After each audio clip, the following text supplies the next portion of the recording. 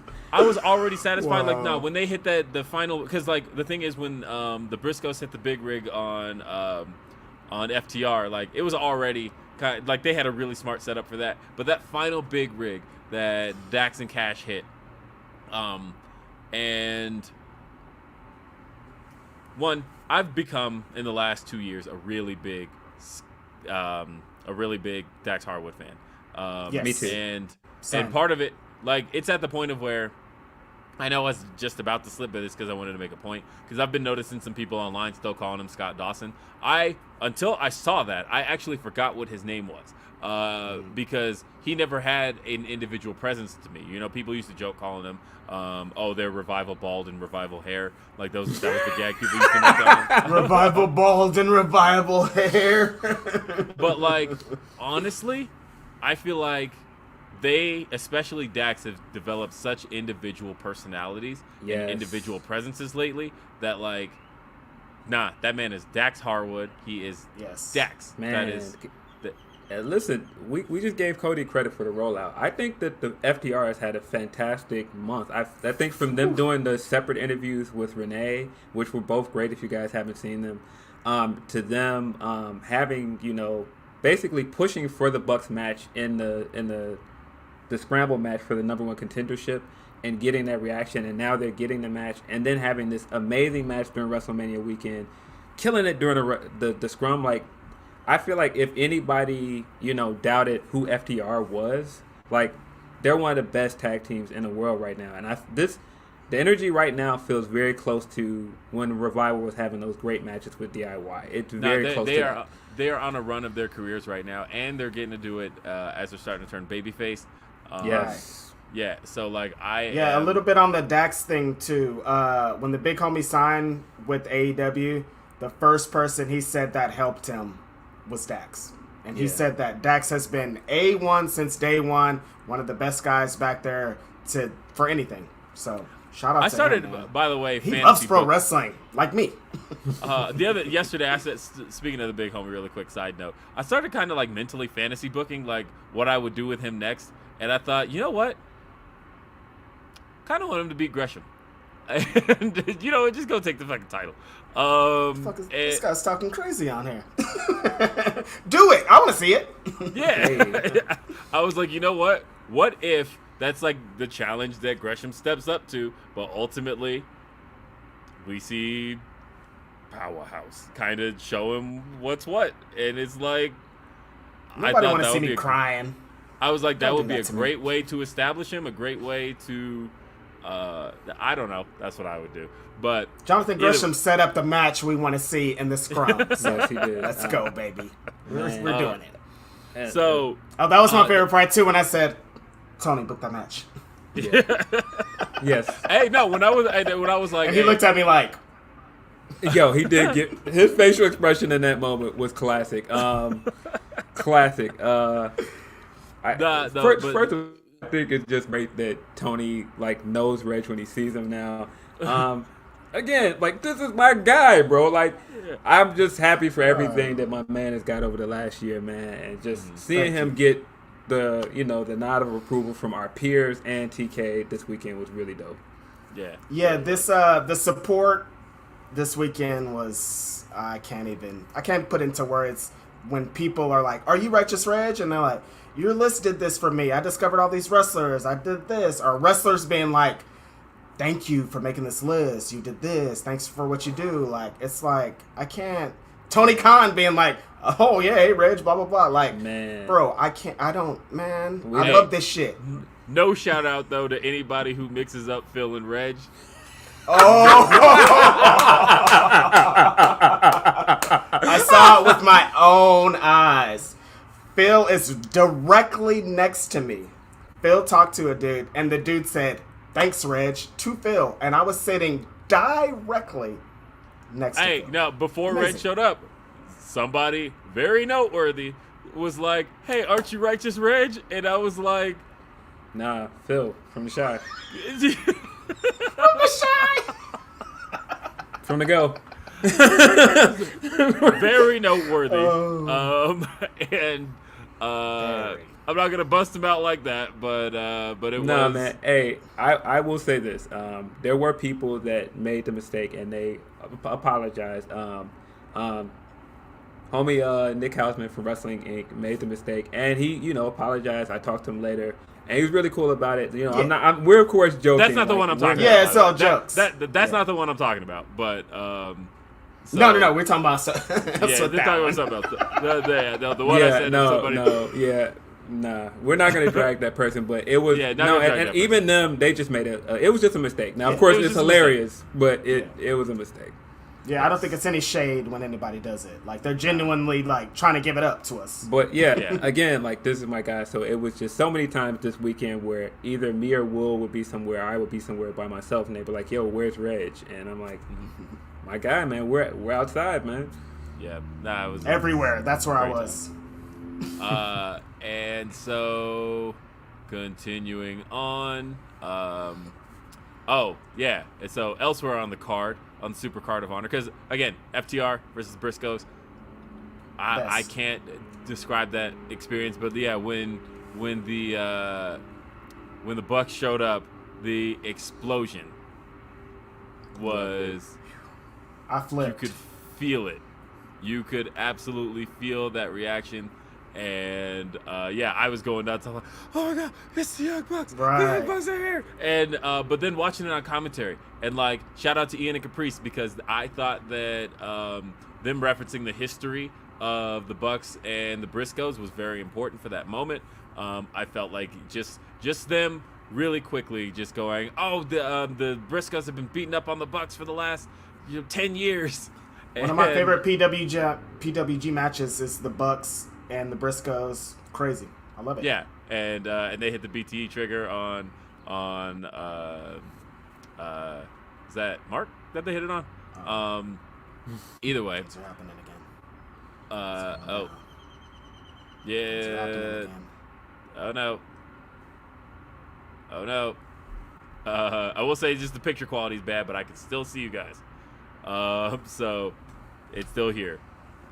We're still here. We're still in the building. Yes, still here.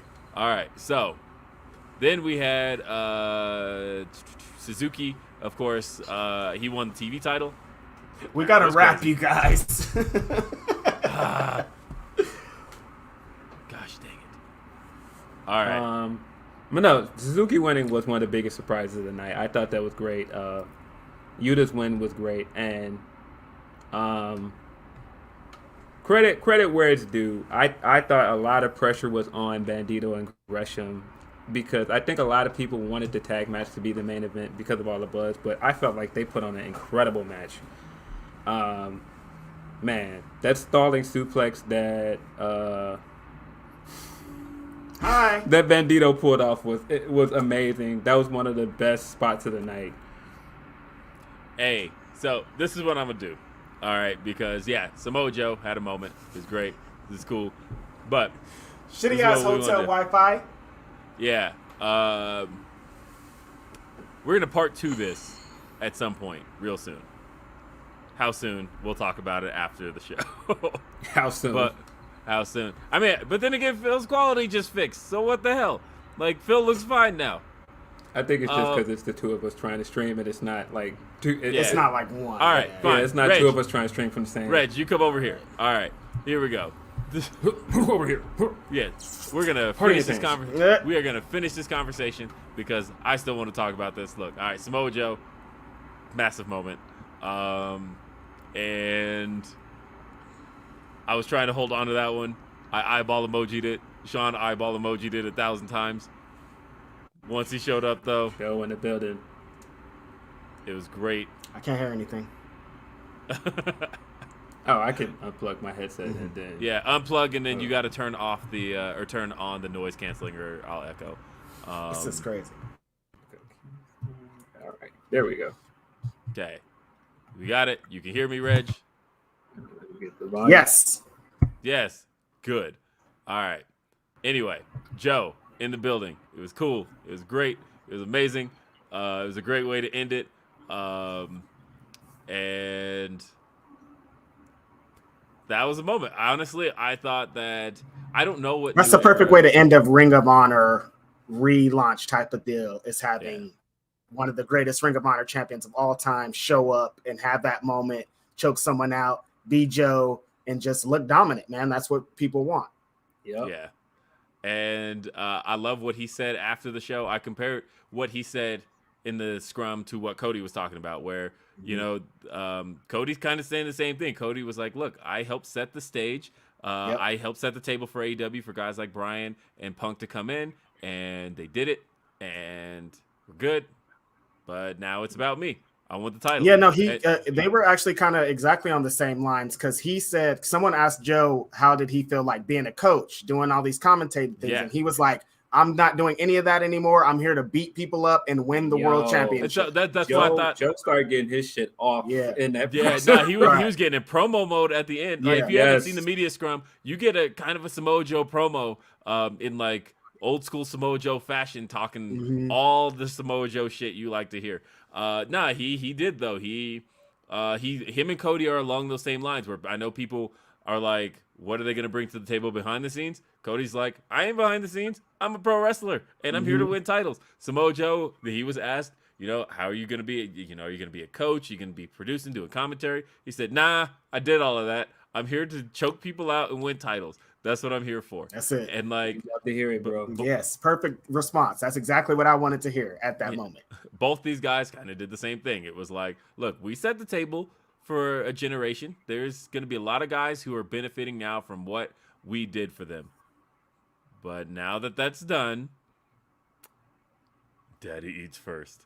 And I feel like this Samoa Joe thing has to be like the Hardy Boys, like how Jeff Hardy was on a ladder ASAP. Like you got to throw Joe right to the fire because time with these older wrestlers, Joe's had injuries, Joe's had all these things. Start doing all the dream matches now. Don't throw them wait. out. If we learned anything from the Cody thing, yeah, do all the matches when you can. Exactly. How many matches did Cody leave on the table just leaving? Yeah. My God, have I really reached the point in my life though, where, like, if you had told me even a year ago that it is entirely possible for you to see Joe versus Punk again, I would say, why are you saying that? That's a big fucking lie. But now it's like, yo. Man, that is the other big deal about this. This is Joe, Brian, and Punk. Brian's there. Under You the know same Joe roof. and Brian want to fight so bad. Under the same roof since what, 2005? This is the first time? Since 2005. Crazy. Bro. You know they want to fight so bad. Joe, Punk, and Brian are under the same roof right now. Crazy. So that's like, Ring of Honor right there, man. It's what like I am it's all curious- tied together. What I am curious about now, I have questions, and I didn't get to necessarily ask them in the media scrum. I do have questions, which is, what is a Ring of Honor talent at this point? Is Ring of Honor going to have talent? Because, you debuted Joe, but then it was announced Joe is All Elite. Wheeler Yuta won the Pure title, but now he's All Elite. All Elite. So, like, is Ring of Honor actually going to have talent? Or is it basically going to be a case of Ring of Honor will be a mix of AEW talent or unsigned indie talent? Right. And so it's either you're an AEW guy or you're not signed at all. Like, it doesn't. Yeah, and like about the whole Ring of Honor thing, Tony Khan brought up some good points in the scrum, like kind of relating to points we've been making for a long time about, say, like AEW Dark Elevation. Tony Khan said, people watching this show, people supporting, people talking about it is what's going to get you more Ring of Honor.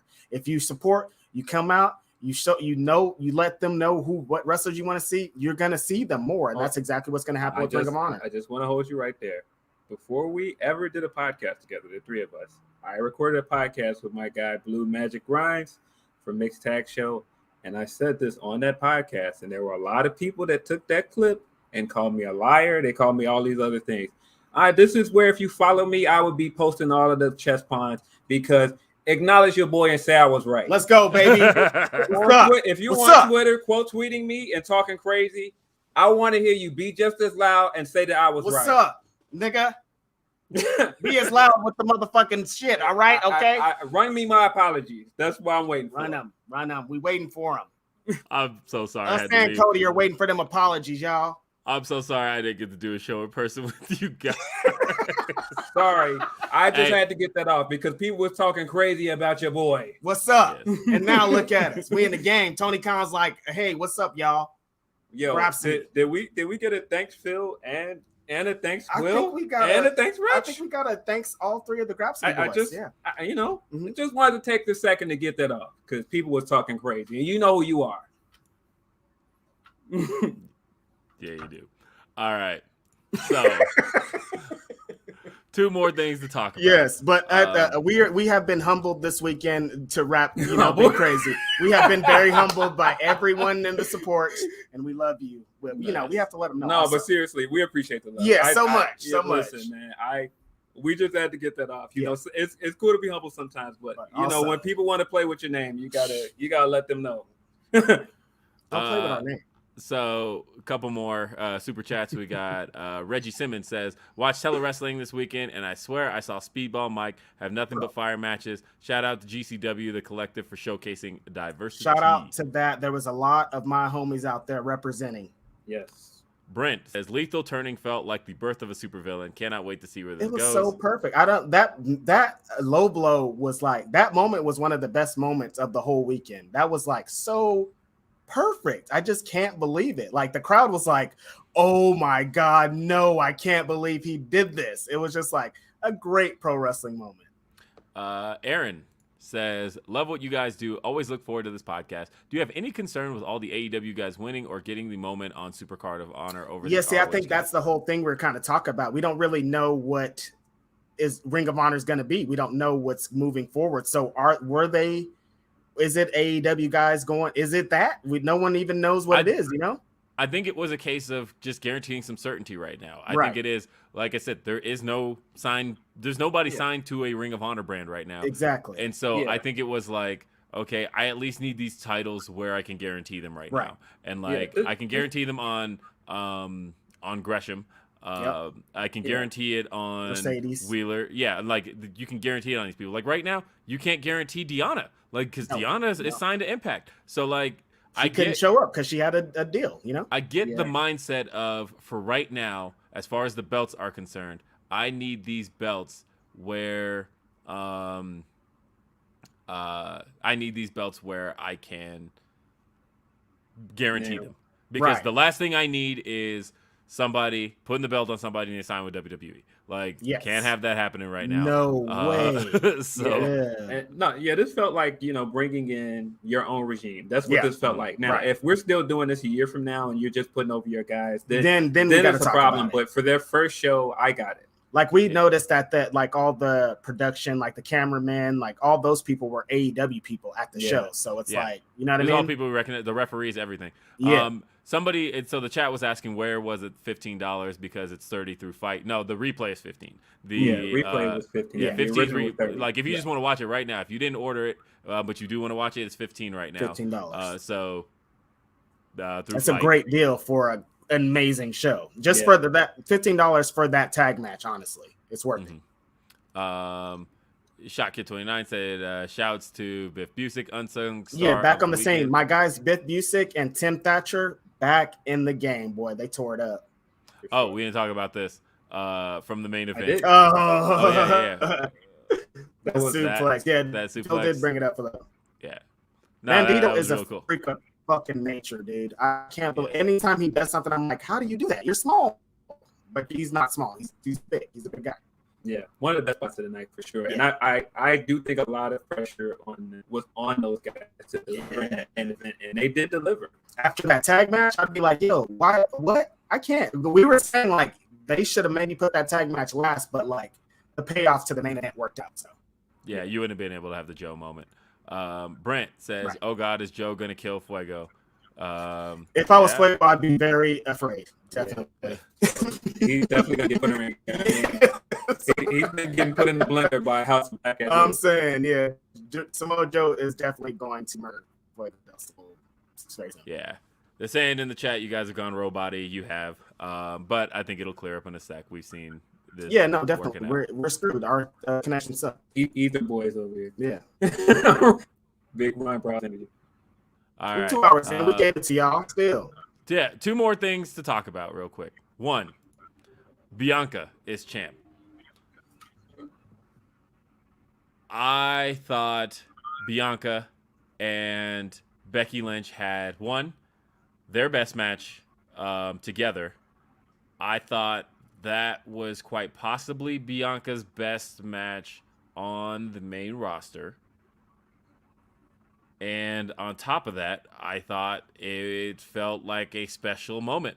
I thought that the pretty much somebody tried to ruin it on the fucking intro saying, what the hell is this? What kind of a call is that? So before I get into that, that entrance was amazing. The entrance was fire. Bianca's entrance was so good. Man, Becky's entrance was big. Becky's entrance was dope too. I felt like this in a lot of ways felt like it should have been the main event, not just because of the importance of the match, but just because those two look like stars coming into this match. They absolutely look like huge stars, and I loved like the way that they were presented. Please present more women's wrestlers like this because they're deserving. But no, Grace, you doing this call, what the hell is this for the Black Marching Band, TSU? Hold up, before you get into that. before you get into that, do me a favor and just like refresh really quick because I feel like this is going to be a good rant. And so, if we can refresh the connection, I feel like we should, even if you just refresh the window. And we've left it to just me again. Hey, everybody. I guess I'll give a couple of thoughts independently of these two. In that, yeah, I did think Becky's entrance, I agree with that, did feel like a star-making entrance. I thought that Bianca's especially was so great. And part of what it wasn't just the idea of having, of course, the band there for her, because that was always going to be a good thing. That was always going to be great. And we had also seen, we'd even seen Cena do that with having the marching band entrance up. We finally got these two back. I hope connection don't look great. Okay. But it's the same. All right, we're just gonna have to do our thing. Eddie was not around. Not around. Yeah, we might. I don't know. During the week, do some. I don't know. We're gonna make up for this. I make on this bitch. Yeah, we're gonna make up for this because we still got 2 and 1 to talk about. But you know what? I think hotel Wi-Fi is just kind of killing us at this point. Look, TSU marching band killed it, man, and I didn't like that Gray stomped on it. Long story less long. Yeah, that's it. Yeah. All right. So here's the thing: Bianca is the Raw Women's Champion. I've seen 2 bad takes that are just kind of driving me nuts. The whole like, oh, y'all needed to be patient, long-term storytelling. Y'all could have gotten here without beating her in seconds. That's the thing is so easily. Yeah. That's the whole point here is I don't care about the long-term storytelling. You don't beat anybody that matters decisively in seconds. Period. There's never going to be a need for that. There's never even if Bianca had lost in maybe a minute, that would have done more wonders. Even if she had kicked out first of the first when Becky hit the what the hell does she call it now? Her Uranagi. Manhandle slam. Yeah, the manhandle slam. Even if it had just been, if she had kicked out of one, would have made all the difference. But you don't beat somebody in seconds like that. That's it. So as far as I'm concerned, this, like, of course, ultimately we've got the payoff. Bianca has another big WrestleMania moment. But ultimately, don't tell me that this erases that, because it doesn't. Yeah. I did enjoy the tease at the beginning of the match where she went to manhandle slammer and then she kicked out. I mean, and then I love the escape where she, flipped out of it and then gave her the KOD. I thought that was a great finish. That KOD finish was amazing. Just beautiful KOD finish. And yeah, Bianca's champ. I thought it was a beautiful moment. I think it should have gone on after the other women's title match because the other women's title. Never mind. I'm not gonna say that. But it should have been the main event. It was the match of the night. Yes, it was the match of the night. I think this was the best match of the night. This is definitely up there with Becky's best matches, and I think it is Bianca's best match. Shout out to Bianca for eating that foot to the face too. Mm-hmm. Careful that out there, was Becky. ugly. Yeah, she tried. It looked like she was trying to do a Molly go round, and she just caught it. And Bianca just caught a foot straight to the face. It looked like it really hurt. Yeah, that looked painful. But either way, it's a great moment. The only other thing I don't want to hear from people is I had mentioned that that Cena had also done the marching band entrance, but for anybody I've seen it, I'm like, but yeah, for people who are like, well, this was already done before, she stole it. It's like, no, you are completely missing. It wasn't a coach. She did steal it from Beyonce. I mean, yeah, I feel like that's what I feel like people are missing. Like a big part of Bianca's character is based off and inspired by Beyonce, Exactly. so it makes sense for her to do the homecoming joint. Yeah. And like I said, TSU is like they got named after the Drake record. It felt good to see like culture represented here. So I don't agree John Cena didn't do it because it wasn't the same. It's not the same idea behind it. But yeah, I thought this was great. And again, like I said, these two look like big stars. You got to give Becky a lot of credit. She was very giving this match, man. I know people were not a fan of her heel turn, but I thought she's done good stuff as a heel recently, including that promo on Raw and, last night at Mania.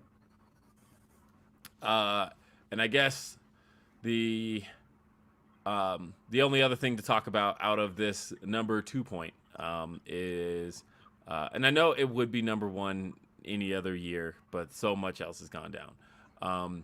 But look, Stone Cold Steve Austin had a match. And he wrestled for like 20 minutes, and it was good. And I don't think anybody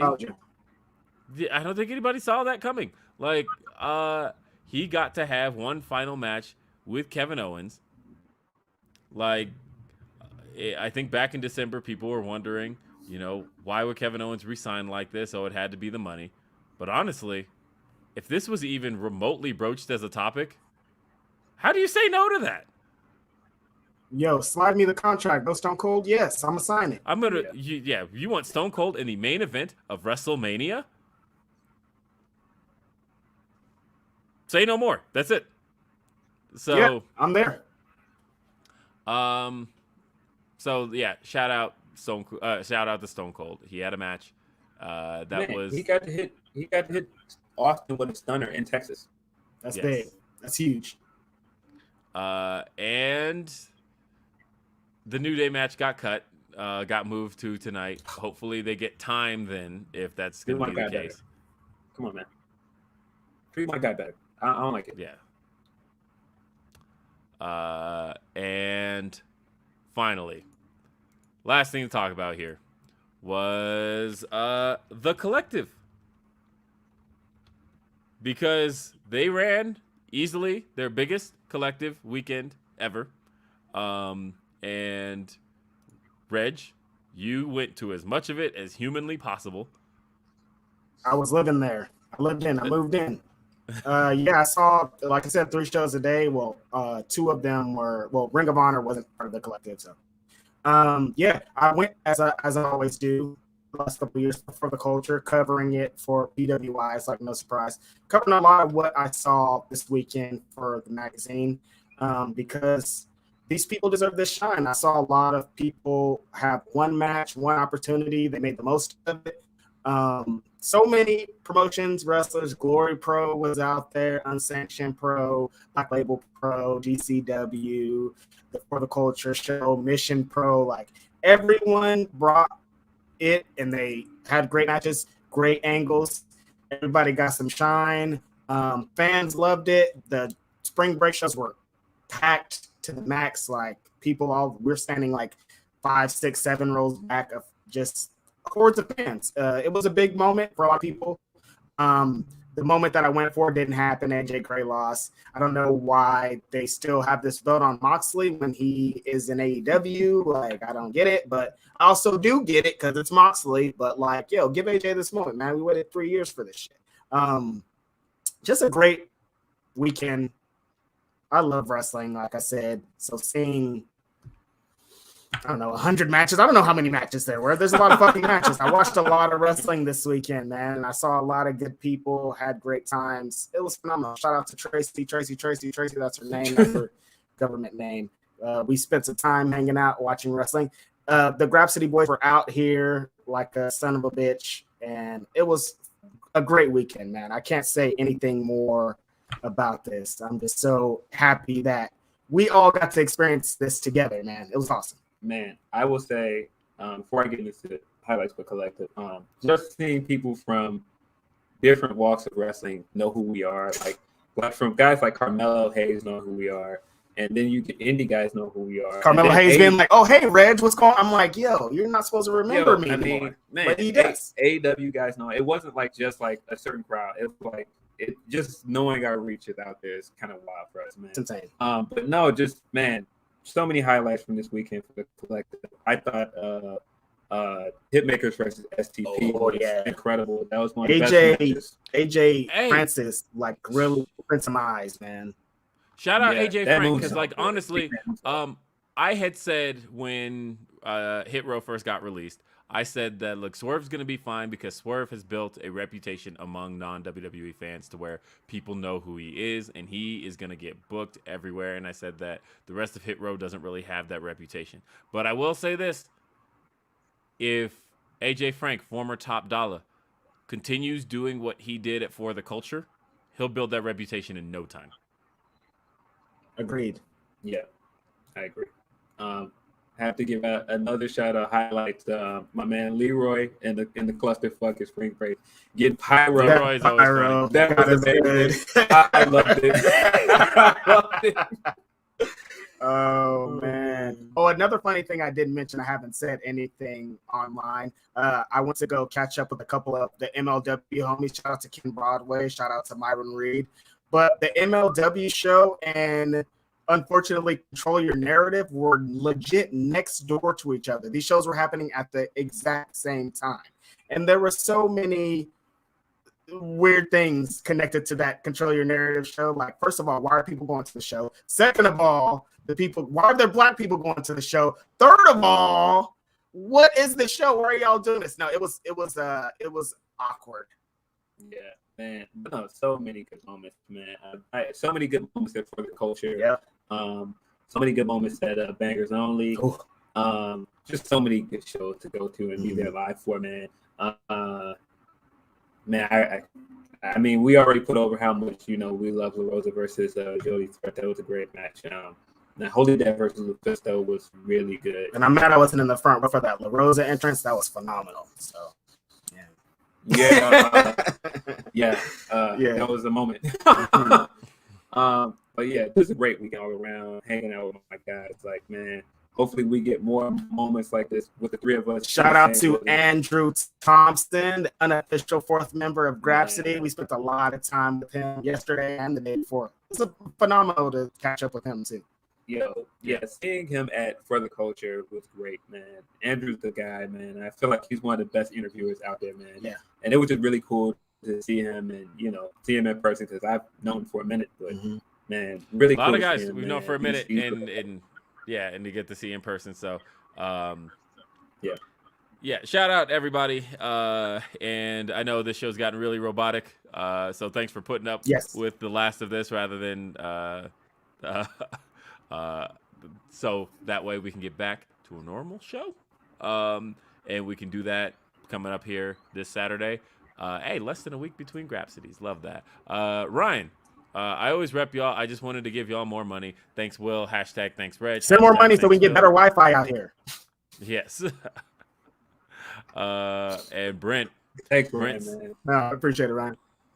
And Brent says, do you think the collective could run shows around something like Double or Nothing? Or is that kind of a draw not there yet? No, they could. They absolutely could. They already announced the show. Yeah, GCW's announced. I think just one show, right? Yeah, they'll probably do they're not going to do a whole collective, but there'll be 3 or 4 shows you can also go to that are not AEW. Yeah, agreed. I think, and the 3 of us will be at Double or Nothing, or at least, are we set on that? I know I will be there. I know. Yeah, I think we're all going to be there. Phil's probably the one only on the fence, I think, right? No, I think we're good. Yeah, no, we're out there. Then. We're trying to make. We're here. We'll be at Double or Nothing. We'll be all 3 of us will. My wife's actually going with us to Double or Nothing as well. So these guys in Vegas, man. Oh wow, we. Yes. Well, our anniversary is May 17th, and so we were like, what are we doing for our anniversary? And well, Vegas sounds fun.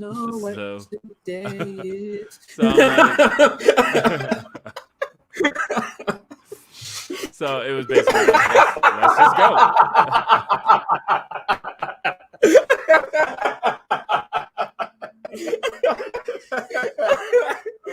I think that's the perfect note to wrap up on. Shout out to everybody who sent us a super chat. Yes, thank you guys. who said hi to us over WrestleMania weekend. I appreciate every single one of you. I really mean that from the bottom of my heart. I had some great conversations with some great people all weekend long. And I can't wait to see you guys at the next one. This has been a wrap up of Grapsody at WrestleMania weekend. I know I'm at home, but literally 24 hours ago I was not.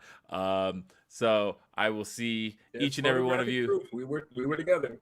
Yes, we were together. I came home. Also, shout out TLC.